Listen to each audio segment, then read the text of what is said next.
You know that one time you're really excited to take a photo in a spectacular location, so much so that you take your entire photography kit with you, your cameras, your drones, your lenses, all of them.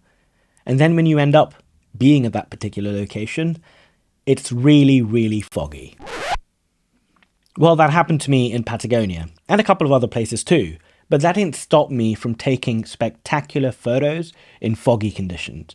So in this video, I want to share with you 5 tips that will make your photo stand out in the fog.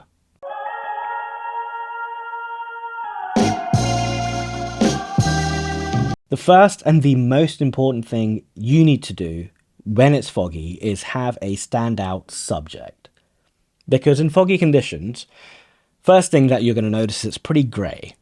And then the second thing you're going to notice is, well, your images aren't very sharp, right? They're the two key components of foggy conditions and taking photos in those conditions. But you should use those to your advantage, right? Try and find a key focal point in your image which stands out, and make sure that focal point is not grey, because if it is, then it's just going to blend in with the rest of the grey, foggy conditions, and the image isn't going to stand out. I was pretty lucky that I had a pig. I was pretty lucky that I had a big, pointy red bridge, which just stood out a little bit outside of the fog and gave my image a key focal point, something to focus on, and make the image stand out a little bit more. So subjects and focal points in your photos really matter in foggy conditions. The second thing that you need to do in your foggy photos is to give depth.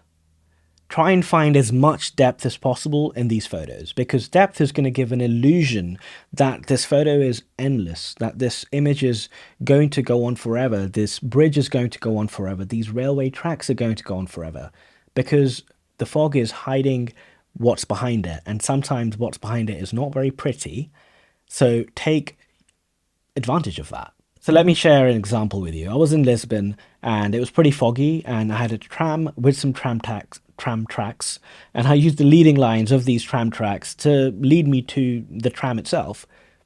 But what's behind the tram is a lot of fog, and it gives in the photo at least the illusion that, wow, this tram track is going on and on and on forever. Whereas I really know that behind the tram is a pretty average looking road with lots of shops and nothing pretty at all. So I'm trying to use that to my advantage in my images when there's fog, and you should too. And at this point, I'll take you back to point 1. Make sure that you have a key focal point in your image, because if you don't have that, the image is still not going to stand out. Number 3 is looking at the weather forecast. Now, I know it sounds simple, but if you're hunting for fog, then you've got to be on it. Otherwise, you're going to lose that fog pretty quickly, and your images are going to turn out like pretty much everyone else's, because, hey, the fog has lifted, it's really sunny, and the image just looks like everybody else's, right? So looking at the weather forecast can be key to make sure that you get to your location at the right time, maybe even half an hour before the right time, so that you can capture the moment and have the images that you're looking for. Now, this leads me on to number 4, which is patience. It's something that we need in photography a lot, and we have to have a lot of that in certain types of photography. But when you're trying to get an image, capture an image in the fog, you have to have patience, because the fog rolls in and out very, very quickly. Give you an example. I wanted to get a photo of the Golden Gate Bridge where just one of the pillars is showing and the rest of it's pretty much hidden. And I had to wait a long time in misty, rainy, coldy conditions, and I definitely wasn't prepared for it. I didn't have the right gear, and that's my fault, which is why I'm telling you that you should be prepared when you're out there to be patient and have the right gear with you, at least clothing gear, because fog likely means that it's pretty misty and cold. So be patient to get the right shot. Don't just take that first photo and move on, because the fog is going to lift and it might show you something that, no one else has captured before. And number 5 is the focal length. You know my love for the longer focal length. I've made lots of videos on the 85. I'd even go and check out my last video around the 100 to 400 and how I just used that to film the streets of Paris. It was a challenge, but I loved it. And one of the reasons is because it gives a compression that an ultra-wide lens just can't give you.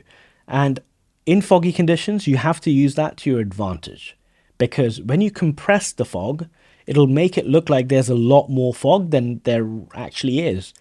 So an image with an ultra-wide zoom might look like, meh, there's a little bit of fog.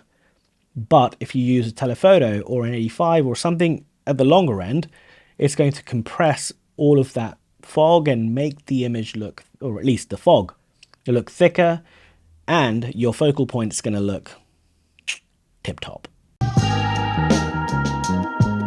So there you have it. Those are my 5 go-to things that I do when I'm taking photos in the fog. And it's not like I'm always searching for the fog, but at least I'm ready by having these 5 points in my head. So I hope that these points have helped you, and maybe the next time you're out there and the fog catches you by surprise, you're ready to take fantastic photos. I will see you in the next one.